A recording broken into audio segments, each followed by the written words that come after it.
कि बिहार हिंदी बेल्ट का इकलौता राज्य है जहां भारतीय जनता पार्टी को अब तक सत्ता अपनी बदौलत नहीं मिली है। अभी तो भाजपा अपने पूरे कैरियर में उरूज पर है, ऊंचाई पर है, लेकिन यहाँ उनको एक गठबंधन की ज़रूरत होती है। लेकिन जो सोच है उसमें कि अब उन्हीं वोटरों पर उनको यकीन नहीं रहा, भरोसा नहीं रहा, तो वोटर बदल दो। पुराना ब्रेख्त की एक कविता है कि अगर जनता तुम्हारे साथ ना रहे तो जनता को ही बदल दो। कहीं न कहीं मोदी जी बार बार कहते हैं कि भाई युवाओं का देश है, ये भारत युवाओं का देश है, और बिहार में जो युवा है वो बेरोजगार है, अपने रोजगार के लिए वो कहीं ना कहीं बाहर है। आज के तारीख में जो है एक बहुत बड़ी सच्चाई बता रहा हूँ, कोई भी पार्टी हो, मैं कह रहा हूँ कि राजद हो, जदयू हो, भाजपा हो, कोई भी पार्टी हो, जो है जब चुनाव का टाइम आता है तो मैं ये आपको जो है बिल्कुल दावे के साथ कह रहा हूँ कि तमाम पार्टियाँ जो है ना टिकट तक बेचती हैं। जो है सूरत में टिकट जाएगा 500, जो है मुंबई में टिकट जाएगा 10,000, जो है 5,000, ऐसे भेज करके वहाँ से उनको जो है बजाते फ्लाइट से हो, बजाते क्या बोलते हैं रिजर्वेशन के थ्रू हो, जो रेल से हो, उनको बुलाया जाएगा। जो है बिहार में कहावत है भोज घरी कोहरा। 3 महीने के बाद चुनाव होने जा रहे हैं, 4 महीने के बाद अचानक चुनाव आयोग को दिव्य ज्ञान की प्राप्ति होती है और उसे ये लगता है कि हमें फर्जी मतदाताओं को बाहर करना है। कि आप देखते हैं कि 8 बजे से घोषित किया जाता है कि 12 बजे से 500 और 1000 के नोट नहीं रहेंगे। उसी तरह 24 तारीख को घोषित किया जाता है कि 25 तारीख से अभियान चलेगा। अब बताइए, बिना किसी तैयारी के, अभी तक कोई तैयारी उसकी नहीं थी। यह 78 वर्षों में पहली बार हुआ है इस लोकतंत्र में कि अब हमको अपनी नागरिकता खुद साबित करनी है, हमको खुद जाकर के वहाँ पर शामिल होना है। यह पहली बार हुआ है। आक्रोश की जड़ यहाँ पर आ जाती है और अनेक शंकाएं यहाँ पर खड़ी हो जाती हैं। जी, इसीलिए लोग इसको एनआरसी के साथ जोड़ते हैं कि आपको साबित कीजिए कि आप यहाँ के नागरिक हैं। नमस्कार दोस्तों, स्वागत है आपका डीबी लाइव के इस खास कार्यक्रम में। पटना की इस जगह पर हूँ, इसका नाम मेरीन ड्राइव है। मेरीन ड्राइव आधिकारिक नाम है या यहाँ के लोगों ने कहा है, अभी हम पूछ लेंगे लोगों से। हमारे साथ तमाम मुद्दों पर बातचीत के लिए कुछ प्रबुद्ध लोग हैं। सबसे महत्वपूर्ण मुद्दा तो यहाँ वोटर आई कार्ड का जो चल रहा था कि मतदाता सूची के पुनरीक्षण का मामला, उस पर सुप्रीम कोर्ट ने फिलहाल अभी एक तरीके से राहत दी है और चुनाव आयोग को एक संदेश भी दिया है कि मनमाने तरीके से कोई काम उसको नहीं करना चाहिए। और 3 मुख्य जो पहचान पत्र होते हैं, आधार कार्ड, वोटर आईडी और एक राशन कार्ड, ये ज़रूर इसका जिसके पास है उसके मतदाता सूची के पुनरीक्षण में उसका नाम आएगा। 28 तारीख को फिर जवाब मांगा है। यहाँ हम बात करेंगे कि बिल्कुल ऐन चुनाव के पहले चुनाव आयोग का ये फरमान आना और तमाम जो मुद्दे और चल रहे हैं, मुख्यमंत्री यहाँ को लेकर लगातार बहुत सारी बातें होती हैं, इन सब पर हम जानेंगे कि क्या कहना है, किस तरह से बिहार में राजनीतिक परिस्थितियाँ बदल रही हैं और लोग क्या सोच रहे हैं।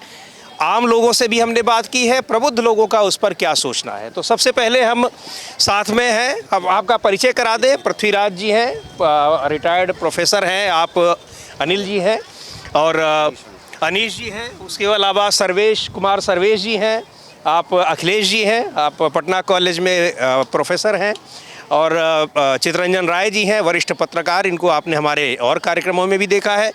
शुरुआत सर हम आपसे करते हैं।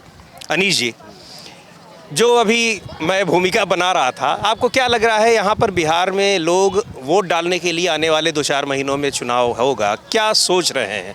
कुछ सोच रहे हैं या फिर जैसे एक पैटर्न चल रहा है उसी तरीके से फिर एक बार चुनाव हो जाएगा? यहाँ जो लोगों के बीच जो अभी वर्तमान में थिंकिंग है कि बिहार हिंदी बेल्ट का इकलौता राज्य है जहाँ भारतीय जनता पार्टी को अब तक सत्ता अपनी बदौलत नहीं मिली है। अभी तो भाजपा अपने पूरे कैरियर में उरूज पर है, ऊंचाई पर है, लेकिन यहाँ उनको एक गठबंधन की ज़रूरत होती है। तो कोशिश कर रहे हैं कि इस वक्त किसी तरीके से ये अपने पाले में आ जाए। और अभी मात्र 1 साल पहले यहीं उनको लगभग 30 सीट मिली, लेकिन जो सोच है उसमें कि अब उन्हीं वोटरों पर उनको यकीन नहीं रहा, भरोसा नहीं रहा, तो वोटर बदल दो। पुराना ब्रेख्त की एक कविता है कि अगर जनता तुम्हारे साथ ना रहे तो जनता को ही बदल दो। तो कुछ उसी तरह का हाल यहाँ पर होने जा रहा है। और आज अपनी जिस सुप्रीम कोर्ट के ऑब्जर्वेशन का जिक्र किया कि उन्होंने कहा कि भाई नागरिकता तय करना गृह मंत्रालय का काम है, इसका नहीं है। इसलिए देखिए, चुनाव आयोग का नाम भारतीय जनता पार्टी के पपेट की तरह काम करे, इसलिए यहाँ इसका नाम हो गया केंचुआ। केंचुआ मतलब केंद्रीय चुनाव आयोग, जिसकी कोई रीढ़ नहीं होती, जिसका कोई हड्डी नहीं होता। या मतलब जो जनता को चुनाव आयोग चूना लगाने का काम ज़्यादा करता है। तो एक इस तरह की भावना भीतर चली गई है और गरीबों में, वंचितों में, अल्पसंख्यकों में घबराहट बहुत है कि क्या हम वोट डाल पाएंगे कि नहीं। और इतनी उलझन, अफरा तफरी, क्योस का माहौल है कि ये अच्छा नहीं है। तो ये जो कियोस का माहौल है सर्वेश जी, कुमार सर्वेश जी यहाँ पर शिक्षक हैं, उसके अलावा तमाम जो राजनीतिक सामाजिक मुद्दे हैं उन पर आप काम भी करते हैं, लिखते भी हैं। जो कियोस की बात कर रहे हैं अनीश जी, तो किस बात को लेकर है? चुनाव आयोग के इस फैसले को लेकर या पूरे तंत्र को लेकर? क्योस की जो स्थिति है, दो कंटेक्स्ट में मैं उसको एलैबोरेट करूँगा। पहली चीज़, चुनाव आयोग ने ये इंडिकेशन दिए हैं और क्लियर कट इंडिकेशन चुनाव आयोग का है कि करीब करीब 20% वोटर जो हैं फर्जी हैं, तो हम उनको हटाएंगे। अब दो प्रश्न यहाँ पर उठते हैं। ये 20% फर्जी वोटर का आंकड़ा चुनाव आयोग के पास आया कहाँ से? दूसरा प्रश्न उभर करके आता, क्या ऐसा नहीं है कि 20% वोटर को टारगेट करने की कोशिश की जा रही है और इसमें मैक्सिमम ऐसे लोग टारगेट होंगे जो अपोजिशन के वोटर हैं? क्योंकि जब आप टारगेट फिक्स कर लेते ना, तो एक इंस्ट्रक्शन जाता है वर्बल कि आपको इस टारगेट को अचीव करना है। जैसे आप देखेंगे ट्रैफिक पुलिस वगैरह में कॉन्सेप्ट है कि इंस्ट्रक्शन दिया जाता है कि आपको इतनी गिरफ्तारियां करनी है, टारगेट है, आप कैसे करेंगे ये आप जाने, इतने चालान काटने हैं, कैसे करेंगे ये आप जाने। तो ये जो 20% वाली बात जो चुनाव आयोग के द्वारा की गई है, यह अपने आप में डाउट क्रिएट करता है, नंबर 1। नंबर 2, अगर आप देखें अब चुनाव के कितने महीने बचे हैं, जरा हम असम में जो एनआरसी के अनुभव हमारे हैं, एनआरसी के अनुभव को हम याद करें। करीब करीब 19 लाख जेन्युइन नागरिक जो है एनआरसी के दायरे से बाहर रहे और वो कवायद करीब करीब 6 साल तक चली। सवाल यहाँ पर यह भी उभर करके आता है कि क्या लोकसभा चुनाव जो अभी मतलब करीब करीब कहिए साल भर पहले संपन्न हुए हैं, जिस इलेक्टोरल रोल पर वो संपन्न हुए हैं, चुनाव आयोग उसको लेकर के कॉन्फिडेंट नहीं है। और अगर चुनाव आयोग कॉन्फिडेंट नहीं है तो क्या वो ये स्वीकार करेगा कि चुनाव परिणाम को प्रभावित करने में, जिसमें 31 संसदीय सीटें बिहार में भाजपा को हासिल हुई, इन फर्जी वोटरों की अहम और निर्णायक भूमिका रही। तीसरी चीज उभर कर सामने आती है, ये जो तुगलकी रवैया है चुनाव आयोग का। क्योंकि अगर आप नोटिस करेंगे तो दो चीजें नोटिस करेंगे।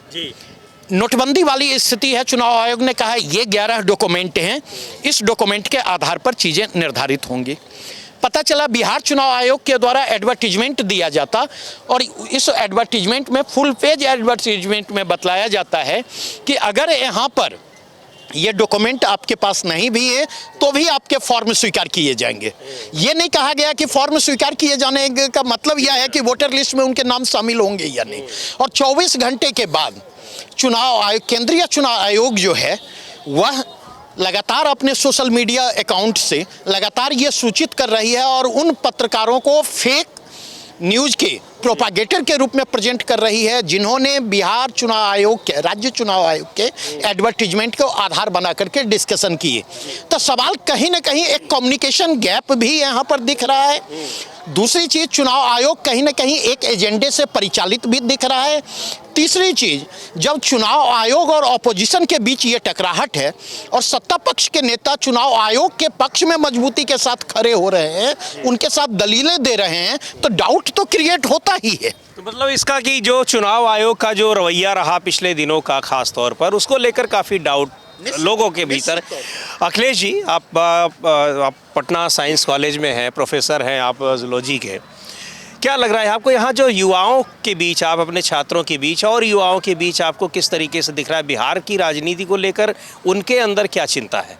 एक मतदाता के रूप में वो लोग क्या सोचते हैं? देखिए, 2-3 बात मैं कहूँगा। चूँकि मैं युवाओं के साथ कनेक्ट हूँ और ग्रामीण क्षेत्रों से भी बहुत कनेक्ट हूँ। बिहार जैसे स्टेट के लिए जो आपका भी मुद्दा चल रहा है वोटर लिस्ट का, तो बिहार जैसे स्टेट में डिजिटली कितने साउंड हैं लोग, आम पब्लिक, उसकी भी बात कर लीजिए आप। और उनके पास कागजात वो कितना संभाल के रखते हैं। यहाँ के 90-95% आबादी के पास कागज़ नहीं होता है। अगर उनको सही समय पे बोल दिया जाए खोजने के लिए तो उसको 2 महीना 3 महीना लगते हैं। और ये मतलब जो इलाका है बहुत ग्रामीण, बहुत पिछड़ा इलाका है और यहाँ पे बहुत बहुत सारे लोग दूसरे राज्यों में जाके काम करते हैं। अब उनको मान लीजिए कि वो जैसे ऐसा संख्या 1-2 लाख में नहीं है, करोड़ में है। अब ये करोड़ लोग जो बाहर माइग्रेटेड हैं और वो लोग अभी नहीं कर पाएंगे अपना वोटर अपडेट, तो वोटर लिस्ट ऐसे बाहर हो जाएंगे। गरीब तबके के लोग हैं, तो ये हमेशा मतलब बीजेपी को ऐसा लगता है कि मुझे वो वोट नहीं करेंगे, तो उसको टारगेट किया जा रहा है। अब दूसरी बात मैं कहूँगा कि अच्छा, आपने ये जो कहा इस पे मुझे थोड़ा सा लगता है कि बीजेपी को क्यों ऐसा लगता है कि उनको गरीब तबका वोट नहीं करेगा। गरीब तबका वोट नहीं करेगा या समाज का कोई खास तबका वोट नहीं करेगा? जो मतलब जैसे बिहार में एक बात समझिए कि कास्ट लाइन पे वोटिंग होता है, इसमें कहीं कोई दो मत नहीं है। तो जो गरीब तबके के लोग हैं ज़्यादातर पिछड़ी जाति के और दलित समुदाय के लोग हैं, और जो बीजेपी का कार्यकाल रहा है पिछला 10 साल 20 साल में, उनका जो इकोनॉमिक एनहेंसमेंट है या बाकी जो कमिटमेंट था वो किसी भी चीज़ को पूरा कर नहीं पाए, उनके अंदर एंटी इनकन्वेंसी है। तो उस एंटी इनकन्वेंसी के डर से उनके लिए तो कुछ खास कर नहीं पा रहे हैं। 5 किलो अनाज को कितनी बार भुनाएंगे?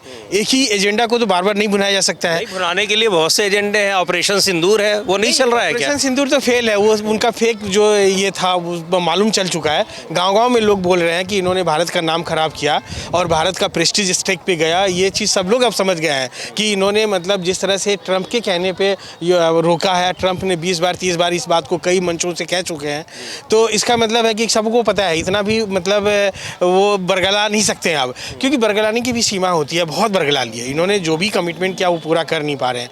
तो अब एन मौका पे मैं एक बात और कहना चाहूँगा, बहुत सीरियस मैटर है कि जब आप संविधान सभा के डिस्कशंस हुए, जब हमारा संविधान बन रहा था, अगर उनको आप कोट करेंगे तो देखेंगे कि जो वोटिंग राइट है उसको लेकर बहुत बड़ा डिस्कशन है।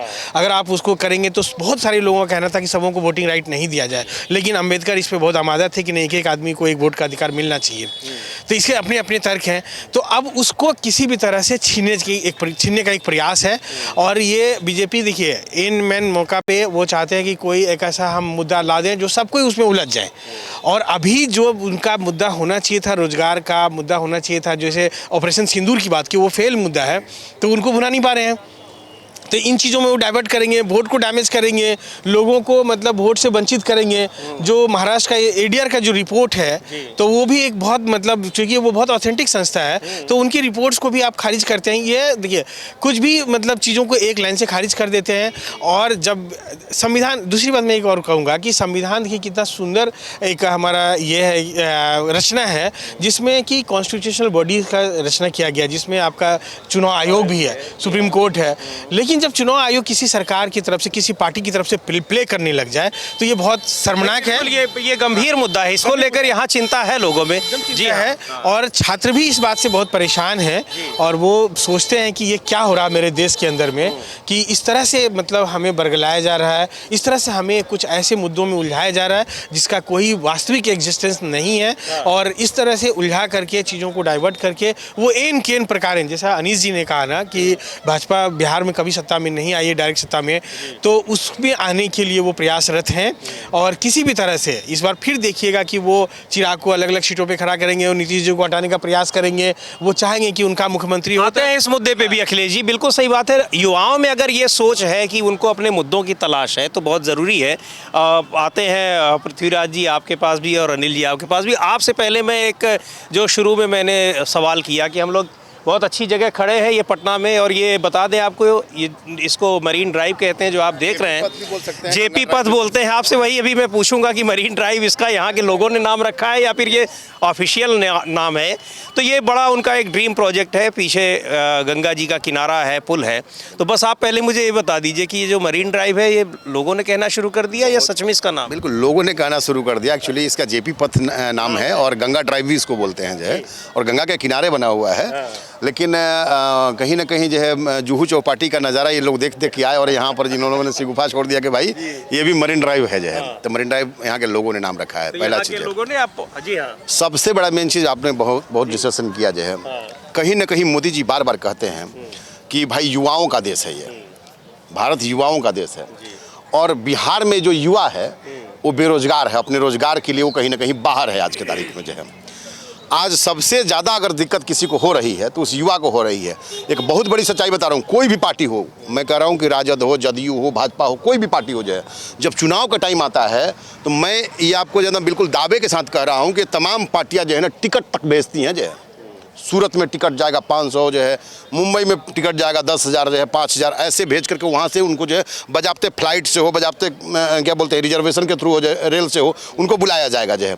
लेकिन कभी ये उपाय नहीं किया गया कि यहाँ से जो पलायन हो रहा है उस पलायन को रोक करके यहीं पर रख दिया जाए, जरूरत नहीं पड़े उनको फिर वहाँ से बुलाने की जाए, इसकी कभी किसी ने कोशिश नहीं किया जी जाए। बिल्कुल, इसीलिए तो इतना बड़ा मुद्दा है। और अनिल जी, आपसे जानना चाहूँगा कि ये जो मुद्दा है, और भी जो मुद्दे हैं, पलायन का मुद्दा हो, बेरोज़गारी का मुद्दा हो और महंगाई, ये सब मुद्दे इस चुनाव में, आगामी जो चुनाव है, आपको लगता है कि ये मुद्दे बन पाएंगे? अब तक जो चुनाव होते रहे बिल्कुल उसी पैटर्न पे, फिर आखिरकार जाति, धर्म, क्षेत्रवाद इन्हीं सब पे रहेगा?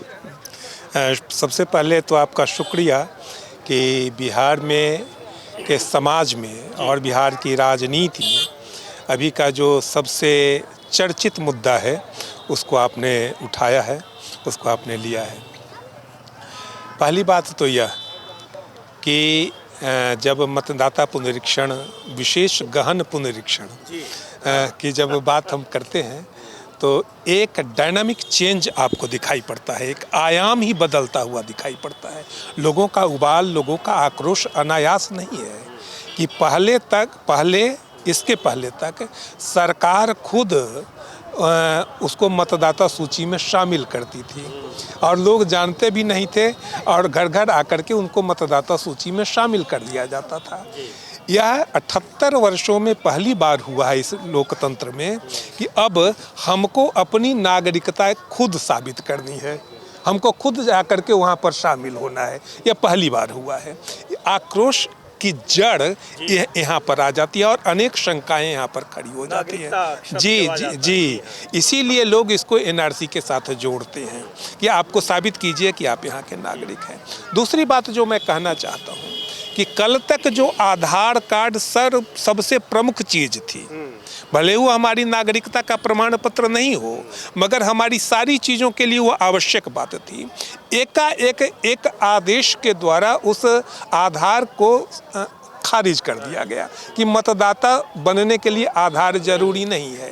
कल आप कल्पना कीजिए, संभावना हो सकती है कि कल यह अगर घोषित कर दिया जाए, एक ही ऑर्डर तो लिखना है कि कल यह घोषित कर दिया जाए जो मतदाता सूची में जिनके नाम है वही नागरिक भी हैं, तो जो किन्हीं कारणों से जिसका अंदेशा है सो बार बार जताया जाता है कि ढेर सारे लोग, और हमारे उप मुख्यमंत्री ने तो घोषित कर दिया है, आज ही के अखबार में देखा है कि 10 लाख लोग छटेंगे और आप देख लीजिएगा कि वहीं आंकड़ा आएगा या पहले से तय कर दिया गया है।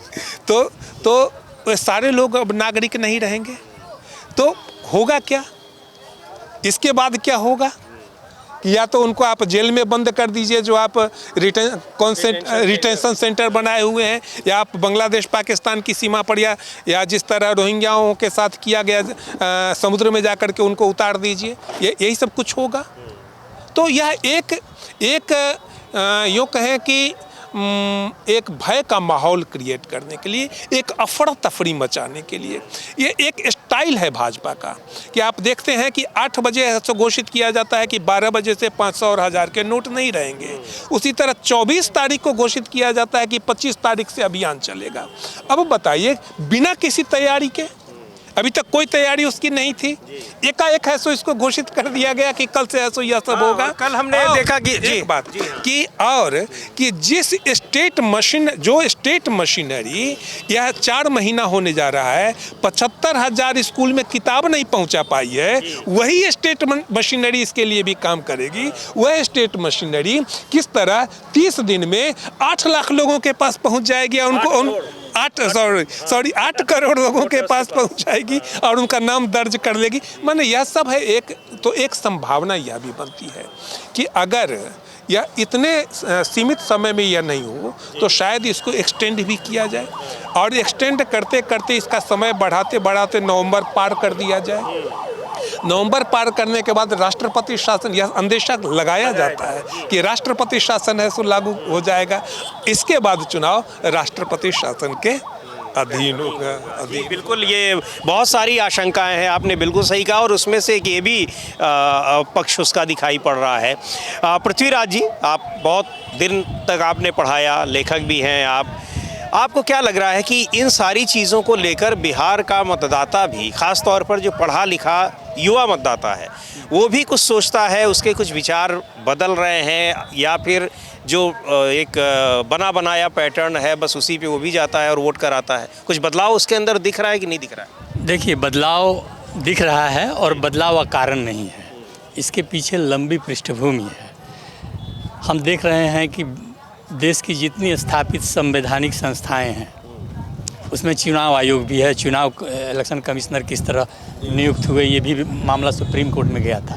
तो ये लंबा एक सिलसिला चल रहा है कि संवैधानिक संस्थाओं को अपने ग्रिप में लो और अपने अनुसार देश के हित में ना काम करके एक खास पार्टी के हित में नियोजित किया जाए। ये सब आधार मिल के इसको पुष्ट करता है और नौजवान इसको देख रहे हैं, ऐसी भी बात नहीं है। तो एक तो लंबा सिलसिला है कि संवैधानिक संस्थाएं हमारी ध्वस्त हो रही हैं और ध्वस्त होते हुए हम लोग देख भी रहे हैं। दूसरा ये भी कारण है कि बिहार अब एक मॉडल बनने जा रहा है। एक शंका ये भी दिख रही है कि बिहार पहला राज्य है एनसीआर को छुपे में लागू करने का, ये पहला उदाहरण है और ये एजेंडा पूरे देश में चलेगी। तो एक बड़ी आशंका ये भी है। छात्रों युवाओं के लिए कोई बात नहीं है, रोजगार की व्यवस्था, पलायन की व्यवस्था, इवन छोटी मोटी डिग्रियों के लिए भी, छोटी मोटी डिग्रियों और स्किल के लिए भी पलायन कर रहे हैं। संस्थाओं की गुणवत्ता वो है नहीं, विश्वविद्यालयों में कैसे लोग वाइस चांसलर बन रहे हैं ये सब देखा हुआ है। तो ये लंबी आशंका यहाँ आके गहन रूप ले रही है और ये अकारण नहीं है, इसके पीछे लंबी 2-3 सालों से पृष्ठभूमि चल रही है। हाँ जी, बिल्कुल। बिहार एक उदाहरण बन रहा है कि राज्यों में यही प्रक्रिया एनआरसी, बिल्कुल। इसको आप और कहा भी, कुछ खबरें भी आई, कुछ रिपोर्ट्स भी आई थी कि चुनाव आयोग ये तैयारी कर रहा है किसी तरीके से दूसरे राज्यों में भी इसको लागू। इनफैक्ट राजनीति में समीर सर, सिंबॉलिज्म की अपनी अहमियत होती है। बिहार से इस प्रक्रिया की शुरुआत हो रही है और चुनाव आयोग कह रहा है कि फर्दर इसको हम बंगाल और असम में भी लागू करेंगे। तो ये चीज़ें देखा जाए, अगर आपको रेफरेंस पॉइंट ही बनाना था, गुजरात भी आप बना सकते थे, उत्तर प्रदेश आप बना सकते थे, आप राजस्थान बना सकते थे, आप मध्य प्रदेश बना सकते थे। बिहार के बाद बंगाल और असम ही क्यों? यह प्रश्न एक अहम प्रश्न है। तो एक और भी यहाँ, जैसे हमने सर्वेश जी बहुत सारे लोगों से बात की, उनका ये कहना है कि अगर ये ड्राइव चल रहा है और चला रहा है, ठीक है, बहुत कम समय चुनाव आयोग दे रहा है, उसको समय देना चाहिए, लेकिन बहुत से फर्जी मतदाता हैं और बाहर से आए हुए लोग मतदाता बन गए हैं, तो उनको क्लीन करने का अगर ड्राइव चलाया जा रहा है तो इसमें बुराई क्या है? तो सवाल यह उठता है, एक बिहार में कहावत है, भोज घरी कोहरा नहीं, 3 महीने के बाद चुनाव होने जा रहे हैं, 4 महीने के बाद अचानक चुनाव आयोग को दिव्य ज्ञान की प्राप्ति होती है और उसे ये लगता है कि हमें फर्जी मतदाताओं को बाहर करना है। एक प्रश्न अभी चर्चा के क्रम में माइग्रेशन का प्रश्न उठा। जरा इस बात के स्टडी जो माइग्रेशन पर आई है, देखा जाए कि जो माइग्रेट हो रहे हैं उनमें अपर कास्ट के लोग ज़्यादा हैं या माइग्रेट जो हो रहे हैं उसमें लोअर स्ट्रेटा के लोग ज़्यादा हैं। और लोअर स्ट्रेटा के लोग अगर ज़्यादा हैं तो वहाँ उनका रुझान, वोटिंग रुझान उनका किन की तरफ है, इससे जो प्रभावित होंगे। आप देखिए, बात केवल आधार की नहीं है, देश की 2/3 आबादी जो है वो उसको राशन मिल रहा है। आपने राशन कार्ड को भी इसका आधार मानने से इनकार कर दिया। आधार आप मानेंगे ने, राशन कार्ड अंबानी बना करके तो लाइन में नहीं लगते। राशन कार्ड के जो भी लाभार्थी हैं वो तो लोअर स्ट्रेटा के आ रहे हैं, लोअर कास्ट के आ रहे हैं या लोअर इकोनॉमिक स्ट्रेटा के आ रहे हैं। तो मुझे ये लगता है कि इन चीज़ों पर बारीकी से विचार करने की ज़रूरत है। और सबसे महत्वपूर्ण चीज़ जो अनीस भाई ने कहा, मैं रिपीट करना चाहूँगा, पूरी ताकत भाजपा के द्वारा पिछली बार लगाई गई।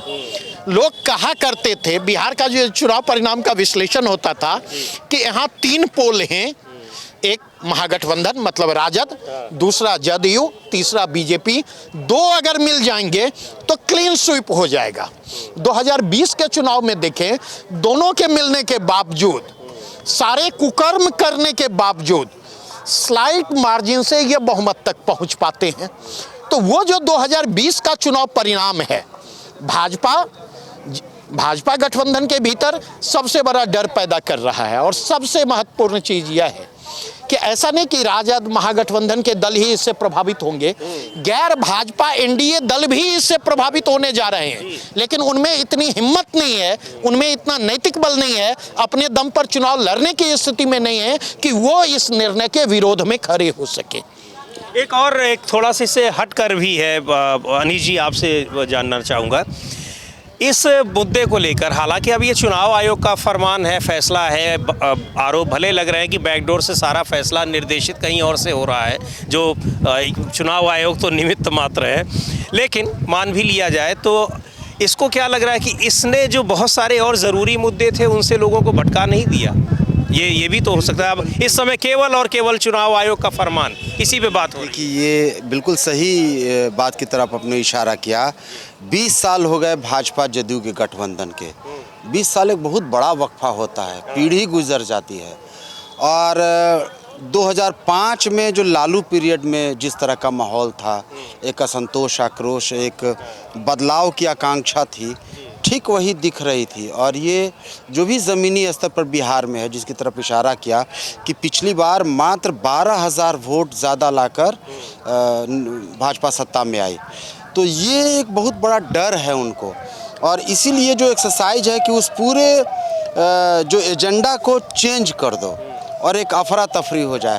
और उसमें सबसे बड़ी बात कि उन्हें अपने ही लोगों पर यकीन नहीं अब रहा, जनता पर यकीन नहीं रहा।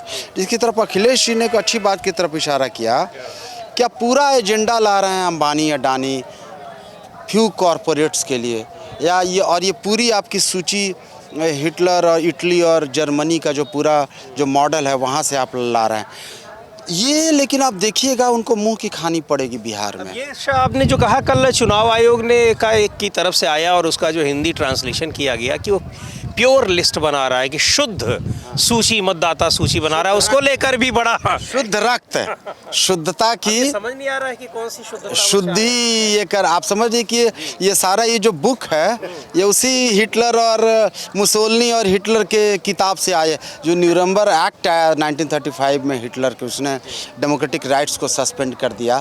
तो अब ये लगभग वही स्थिति है। लेकिन एक बात जानिए, जिसकी तरफ इशारा किया अनिल जी ने भी, कि बिहार से शुरुआत है, पूरा मसला पूरे भारत में है। लेकिन एक बार और बिहार की जगह भारत के नक्शे में वही है जहां आदमी के दिल की होती है।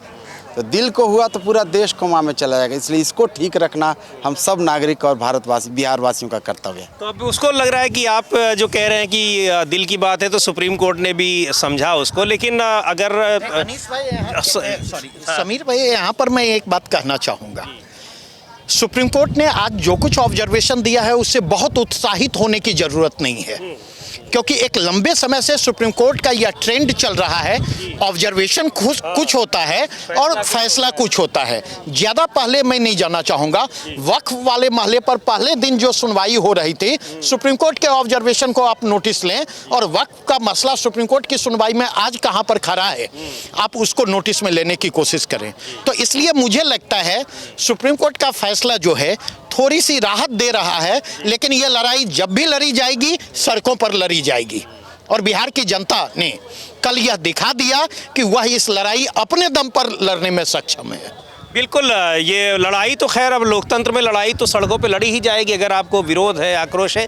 यही तो बड़ा सवाल है कि आखिर क्या बिहार के लोग भी इस चीज़ को समझ रहे हैं? क्योंकि लगातार अगर आप सरकार में किसी दल को भेज रहे हैं, आप लोकसभा में भी वोट दे रहे हैं, विधानसभा में भी दे रहे हैं, तो इसका मतलब कि जो अगर बात हो रही है कि अधिकारों के छीनने की, आपके साथ ज्यादती हो रही है, आप पलायन कर रहे हैं, इन सब पे सरकारें नहीं सोच रही हैं, तो आप उनके खिलाफ लड़ क्यों नहीं रहे हैं? ऐसा कोई लड़ाई या आंदोलन तो दिखाई पड़ नहीं रहा है पिछले लंबे समय से। देखिए, ऐसा नहीं है कि आंदोलन नहीं है, आंदोलन है, लेकिन जिस तरह का एक लीडरशिप चाहिए था वो अभाव है कहीं ना कहीं।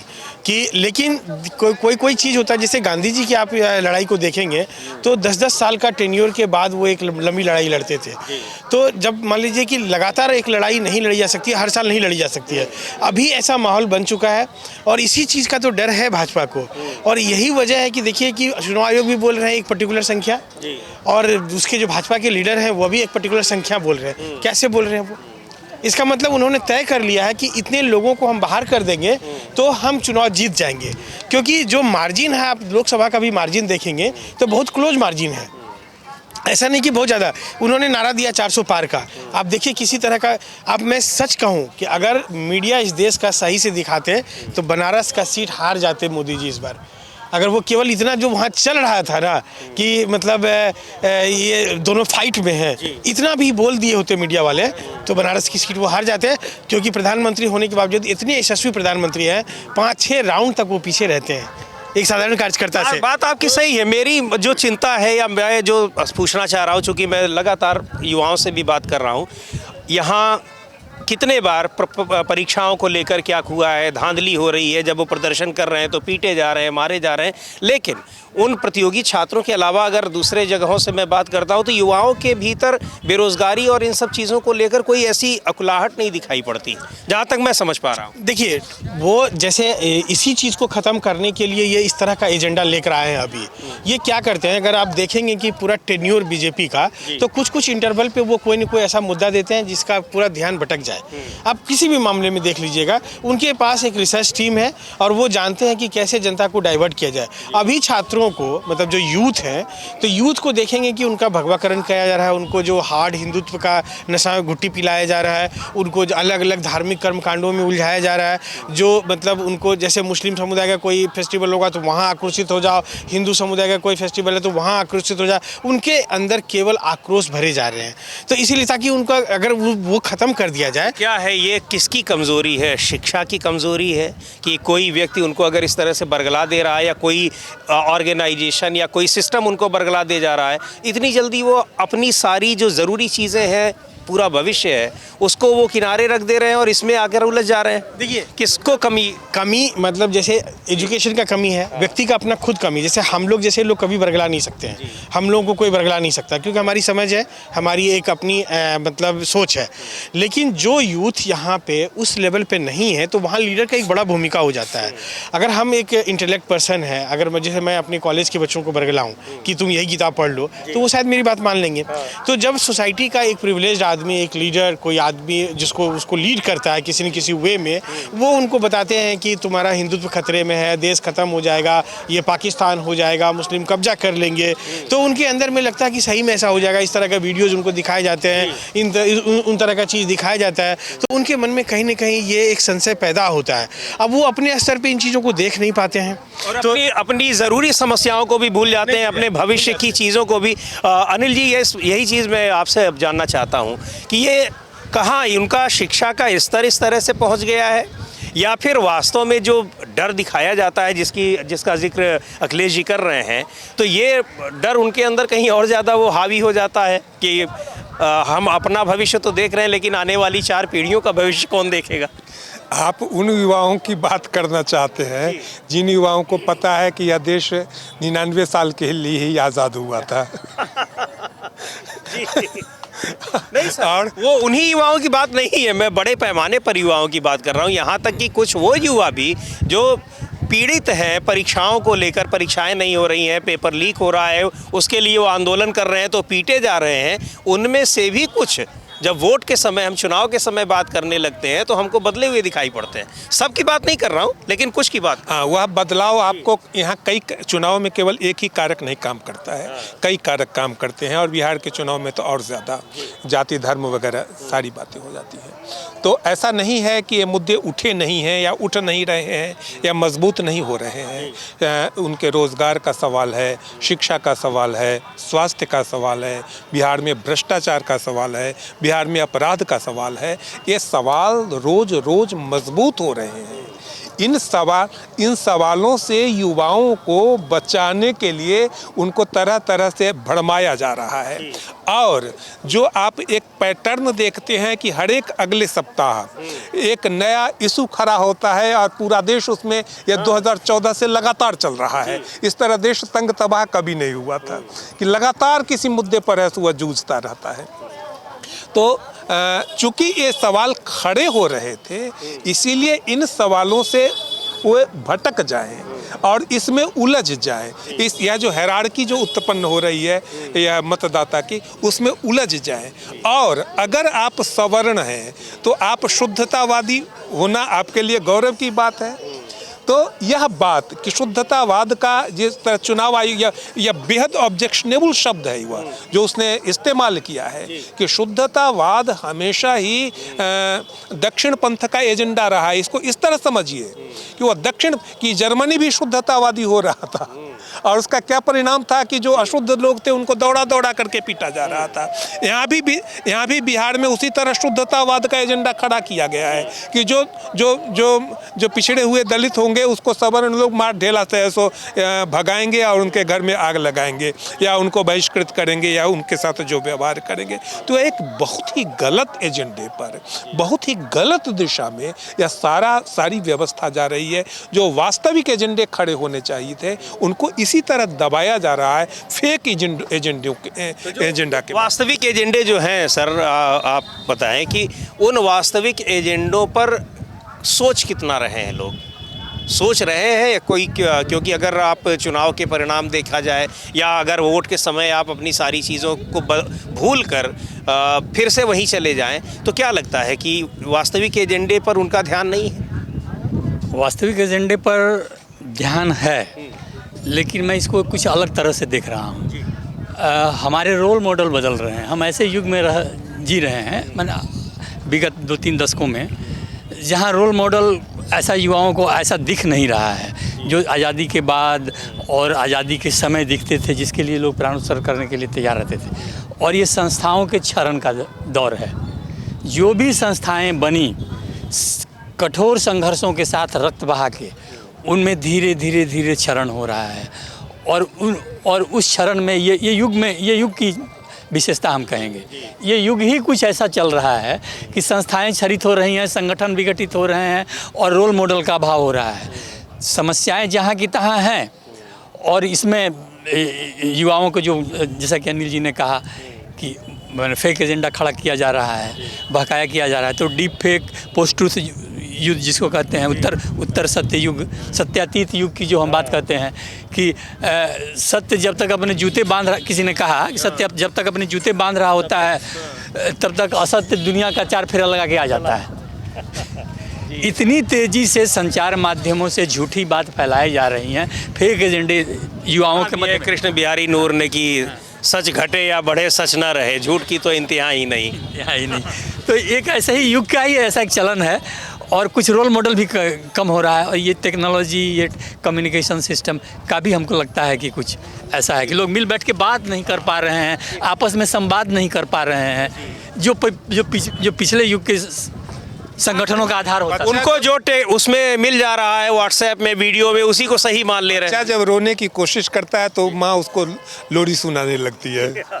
एक अनीश जी, आपसे वो सवाल पूछूंगा। आप ही ने बताया कि बिहार में भारतीय जनता पार्टी अपने जो कह लीजिए स्वर्ण काल मान सकते हैं, अगर इस समय चल रहा हो, अब तक का, हो सकता है कुछ और उसका स्वर्ण काल आगे और आए, इसमें भी बिहार में वो अपनी सरकार नहीं बना पाई। तो इसके पीछे क्या कारण आप देखते हैं? जातीय समीकरण या कुछ और? नहीं, इसके पीछे असल आरएसएस ने एक अध्ययन करने की कोशिश की कि हमको मध्य प्रदेश, राजस्थान की तरह सफलता क्यों नहीं मिली। तो उन लोगों का ये अध्ययन है कि इसमें हमारा 30 के दशक में खेल बिगाड़ दिया उस आदमी महान नेता स्वामी सहजानंद सरस्वती ने। कैसे? तो 2 शक्तियों ने उसको यहाँ रोका हुआ है, चुनौती दी है, समाजवादियों ने और कम्युनिस्टों ने, वामपंथी शक्तियों ने। इन दोनों का अभ्युदय स्वामी सहजानंद सरस्वती के क्रांतिकारी किसान आंदोलन से हुआ। इसलिए बिहार हिंदी पूरे भारत का में ज़मींदारी उन्मूलन करने वाला पहला राज्य बना और सामाजिक न्याय की शक्तियों को लिबरेट किया, ज़मींदारों के जीवों से मुक्त किया।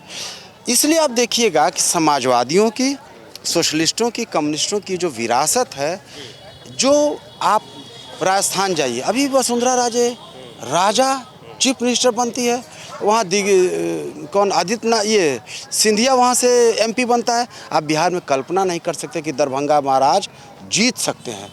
तो ये जो बिहार की जो अलग जो विरासत है, ये बाकी हिंदी क्षेत्र से इसको बिल्कुल भिन्न बनाती है, अलग बनाती है।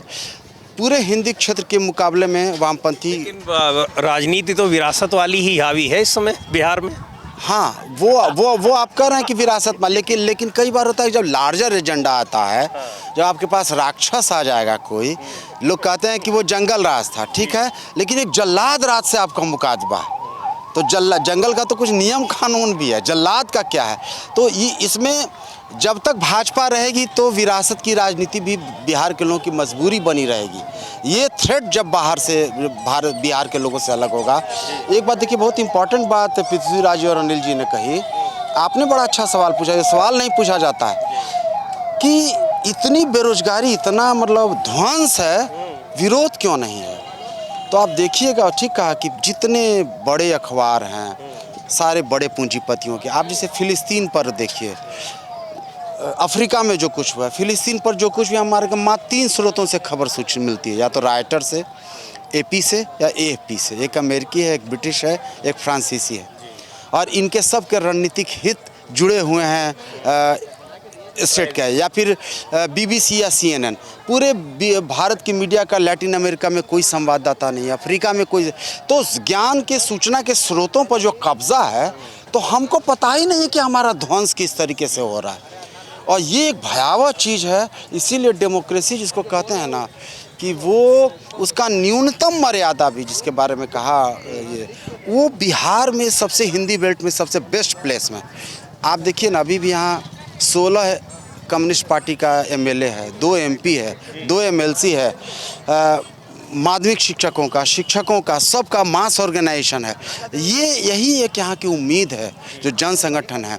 आज देखिए, कल हड़ताल हुई, आप कल्पना कर सकते हैं 25 करोड़ लोग की खबर आ रही है कि मजदूरों ने हड़ताल में हिस्सा लिया। इतने भयावह समय में, दुनिया के इतिहास में इतने मजदूर आज तक कभी किसी हड़ताल में शामिल नहीं हुए। ये कितनी बड़ी बात है। लेकिन मीडिया में आपको लगा कि हड़ताल था, बंद हुआ, ये सब, तो ये पहलू आता है। बिहार में भी कुछ और खबर चली कि यहाँ की वहाँ किसी को चढ़ने नहीं दिया, उस पर ट्रक पर नहीं चढ़ने। यहाँ पर एक और बिंदु मैं जोड़ना चाहूँगा। हम पसंद करें, हम नापसंद करें, चाहे लालू जी की बात करें, चाहे नीतीश जी की बात करें, बिहार को 1990s ऑनवर्ड्स जो लीडरशिप मिली, उसका सेकुलर क्रेडेंशियल जो है वो निर्विवाद था, और उसने सामाजिक न्याय की राजनीति के सहारे प्रभावी तरीके से धर्म आधारित सांप्रदायिक राजनीति पर अंकुश लगाने का काम किया। ये स्थिति 2013 तक आपको दिखाई पड़ती। 2013 के बाद, नरेंद्र मोदी जी के उभार के बाद, ये परिदृश्य बदलता हुआ दिखाई पड़ता। लेकिन अभी जो जाति आधारित राजनीति और धर्म आधारित राजनीति का द्वंद्व है, बिहार की राजनीति में अभी भी धर्म आधारित राजनीति जाति आधारित राजनीति को रिप्लेस नहीं कर पाई है। और जहाँ तक मेरा अनुभव कहता है, उसको रिप्लेस कर पाना इसके लिए बहुत मुश्किल होने जा रहा है। आखिरी सवाल आप ही से कंक्लूड करता हूं अखिलेश जी, कि आप क्या इन सब में आप उम्मीद देख रहे हैं? क्योंकि आपसे यह सवाल इसलिए पूछ रहा हूं कि आपका इंटरेक्शन सबसे ज़्यादा, जितने लोग हैं उनमें सबसे ज़्यादा आप ही का युवाओं से होता है, पढ़े लिखे युवाओं से। देखिए, बदलाव की राह पर हम हैं और काफ़ी उम्मीदें हैं, और उम्मीदों का झलक कल आपको दिखा होगा रोड पर। और हमने एक ट्वीट भी किया था कि मुद्दा वोटबंदी का था, उसका प्रतिकार का था, और लोकतंत्र की हत्या का प्रतिकार का था। मुद्दा ये नहीं था कि कौन किसके गाड़ी पे चढ़ा, कौन किसके गाड़ी पे नहीं चढ़ा, किसे चढ़ने दिया गया, किसे नहीं चढ़ने दिया गया। मुद्दा वो था, और उस मुद्दा में सबों ने एकजुट होकर ताकत दिखाई है, और ये चीज़ें अब उनको भयाक्रांत कर रही है। एक बात मैं यहाँ कहूँगा कि सर्वेश जी की बात को आगे बढ़ाते हुए, कि 2013 के बाद आप देखेंगे कि नीतीश कुमार का जो शुरुआती दौर का ओरिएंटेशन था, जिस तरह से उन्होंने शुरू किया और अंत किस तरह कर रहे हैं, वो अभी शुरू में वो अपना बॉडी लैंग्वेज टाइट था उनका, बीजेपी के साथ रहते हुए भी कॉम्प्रोमाइज़ नहीं करते थे, आज वो वहाँ नतमस्तक है। ये बिल्कुल सही है, और ये बहुत बड़ा सवाल है कि आखिर समाजवाद, और ये समाजवाद पर भी बड़ा प्रश्न चिन्ह है। कभी एक और बातचीत की जाएगी जिसमें इस पर ही, केवल इसी पे बात की जाएगी कि समाजवाद आखिर जाकर दक्षिण पंथ की गोद में क्यों बैठ जाता है, उसका अंत वहीं जाकर होता है। बहुत सारे समाजवादियों का उदाहरण है, सबका नहीं है, तो ये इस पर भी बात होगी। लेकिन बहुत ज़रूरी बात की, आप सबका बहुत बहुत धन्यवाद इस बातचीत में शामिल होने के लिए। और क्या यहाँ के लोग, बिहार के लोग तमाम मुद्दों पर सोच रहे हैं, क्यों सोच रहे हैं, इन सब चीज़ों के बारे में आप लोगों ने बताया। अब इस कार्यक्रम को यहीं समाप्त करते हैं। नमस्कार।